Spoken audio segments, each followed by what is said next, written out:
ధర్మానికి వ్యతిరేకమైనవి కూడా ఒక్కొక్కటి కొంచెమన్నా అన్నీ ఒక్కసారి తక్కువ వెళ్ళిపోవు, కానీ కొంచెం మనం ప్రయత్నం ఉండి చేస్తున్నాం కదా ఆటోమేటిక్ అది సహజం వస్తుంది. సహజంగా చూపించే విధానం గురువు ఉన్నాడు కదా, గురు పని అదే కదా, నీ స్వరూపం చూపెట్టి దైవాన్ని చూపెట్టి నీవు దైవంవా కావా, నీవు దేవునివా కాదా అది కూడా చూపెట్టి దానికి అవుతున్న దాన్ని కూడా మనిషి చూపించడానికి ఆయన పని. కాబట్టి ఇవన్నీ పద్ధతి ప్రకారంగా వస్తాయి.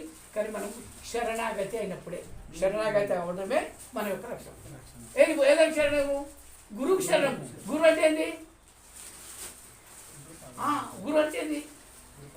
గురు పాదం అంటే కాళ్ళు, ఈ పాదాల మరి ఏది ఏ గురువు అంటే ఏది? గురు అంటే గుకారస్య గుణాతీతం, రూపాలస్య రూపాతీతం.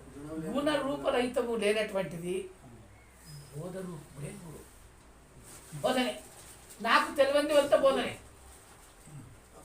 నువ్వు తెలిస్తే బోధ కాదు, నీకు తెలిస్తే బోధ కాదు, నాకు తెలియంది బోధ. నాకు తెలియందే చెప్తాడు ఇలా. గురువు ఏం చెప్తాడు? నాకు తెలియందే కదా, లేకపోతే ఎందుకు కాలుమొక్కనని.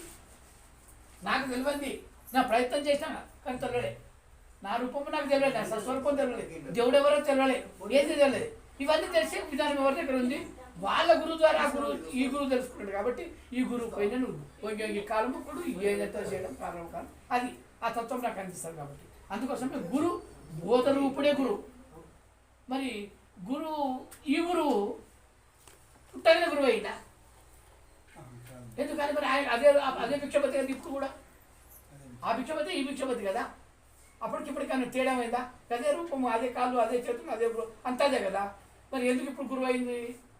ఈయన వా గురువును ఆశ్రయించి ఆయన గురువు ద్వారా ఏ తత్వాన్ని అయితే పొందిండో ఆ తత్వాన్ని పొందడం వల్ల పొంది అందించే సత్తా కదా. కాబట్టి ఈయన గురువు అయింది. పొందిన ఆయనతో పాటు చాలామంది కూడా తీసుకున్నారు. కొందరు అందించే సత్తా లేదు, పదార్థం పొందిన అందించే సత్తా లేదు, కాబట్టి బోధాధికారం లేదు, అందరు గురువు కాదు. ఈయనకు అందించే విధానం కూడా అందుకున్నాడు, కాబట్టి గురువు అయ్యాడు. మరి ఈ గురువు మనకి ఏం చేస్తాడు?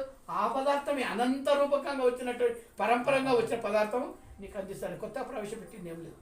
ఏ గురువు పెట్టాడు? ఆయన కూడా ఇట్లా ఉన్నది కదా, అంతా గురు బోధనే అదే పదార్థాన్ని నీకు అందిస్తాడు. కాబట్టి నేను ఆయనకు శరణాగతి కావాలి. ఏది బోధకు శరణాగతి కావాలి, వ్యక్తికి శరణాగతి కాదు.